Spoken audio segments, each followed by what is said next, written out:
Bienvenue sur Le cinéma est partout.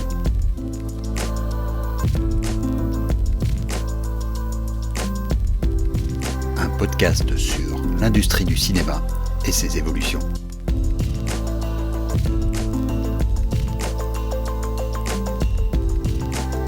Ce n'est un secret pour personne, nous vivons des temps politiquement tendus.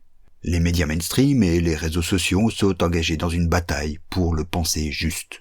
Sur tous les sujets d'actualité, il y a une injonction à réagir immédiatement, mais surtout correctement. Il faut identifier les terroristes et les condamner, distinguer les bons et les mauvais morts, prendre position, sans condition, pour le camp du bien. Il y a même un nom aujourd'hui pour ce genre de positionnement, l'extrême centre. Et ce nouveau mode d'extrémisme touche aussi, évidemment, le cinéma. Il y a quelques semaines, la société productrice du reboot de la licence Scream, Spyglass, n'a pas hésité à retirer le rôle principal à l'une de ses actrices, Melissa Barrera, pour avoir tenu des propos qui condamnaient les attaques israéliennes sur la bande de Gaza, immédiatement labellisée comme antisémite. Ce n'est pas mon rôle ici de juger de la pertinence d'une telle affirmation, juste de remarquer que cette action a pour conséquence de mettre en péril l'avenir d'une licence juteuse, et ce, pour des raisons politiques. Car dans la foulée de cette décision, l'autre actrice principale, Jenna Ortega, a décidé de quitter son rôle dans le prochain opus de la série de films, officiellement pour se consacrer à la saison 2 de la série Netflix Mercredi, même si plusieurs médias supputent qu'une autre raison soit à l'origine de ce choix.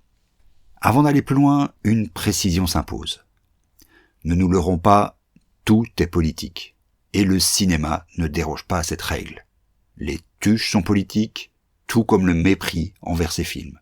Et l'histoire du cinéma est émaillée de combats politiques, parfois bien plus violents qu'aujourd'hui. Souvenons-nous par exemple qu'à la sortie de La Dernière Tentation du Christ de Martin Scorsese, en 1988, des catholiques intégristes d'extrême droite ont été jusqu'à brûler des cinémas, causant 40 blessés et 1 mort. Et notons qu'il y a encore 20 ans de cela, des acteurs et actrices, des réalisateurs et réalisatrices prenaient des positions politiques bien plus tranchées que ce qui vaut anathème aujourd'hui. Et justement, l'une des plus proéminentes d'entre elles, Suzanne Sarandon, fait l'objet d'une campagne qui ressemble fort à du blacklisting.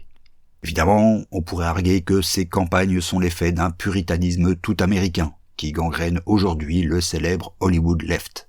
Mais ce serait oublier que la situation actuelle est aussi le résultat d'une polarisation politique violente, qui dure depuis 10 ans. Et qui est en train de virer à une lutte pour l'hégémonie culturelle.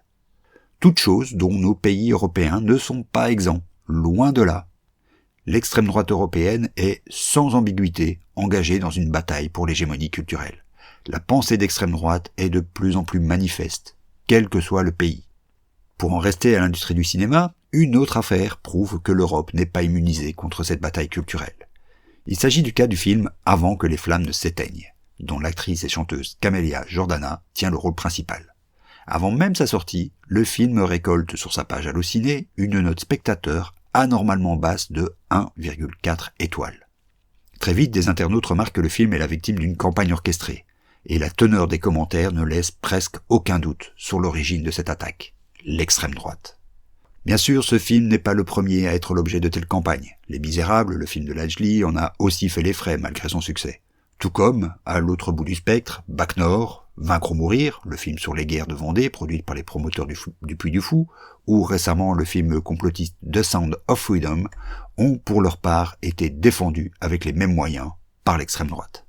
Dans un sens, on devrait presque se réjouir d'un tel état de fait. Cela prouve que le cinéma reste au centre de l'influence culturelle. Mais cette séquence montre surtout que nous sommes au beau milieu d'une phase de polarisation de plus en plus extrême. Et que l'étape devant nous est peut-être la même qu'aux États-Unis, l'extrême centrisme. On pourrait là aussi se dire que c'est plutôt bien de voir revenir en force une position centrale, plus nuancée et rationnelle, comme le proclame cet tenant. Or, les quelques penseurs de cet extrême centre font tous remarquer que ce centrisme est d'abord un extrémisme, souvent bien plus pernicieux que les autres dans la mesure où il rejette impitoyablement à la marge tout ce qui ne pense pas correctement. En quoi cela changerait-il par rapport à des vagues comme le mouvement MeToo, rétorquent alors les tenants de cette rectitude morale. À peu près tout, dans la mesure où le mouvement MeToo visait avant tout à faire condamner des comportements, des faits réellement répréhensibles, à savoir l'abus sexuel. Ici, que ce soit dans le cas de Scream ou de Avant que les flammes ne s'éteignent, ce sont des opinions qui sont la cause des attaques. Que ces opinions soient le terrain de bataille d'une hégémonie culturelle, comme c'est le cas en Europe, ou qu'elles soient l'objet d'une tentative d'éradication, comme dans le cas Scream, ne sont que différents stades d'un même problème. Alors tout est-il perdu d'avance pour autant ? Le cinéma est-il condamné à se lisser idéologiquement par peur des représailles ? Bien sûr que non. Ce n'est pas la première fois que des crispations idéologiques affectent l'industrie du cinéma.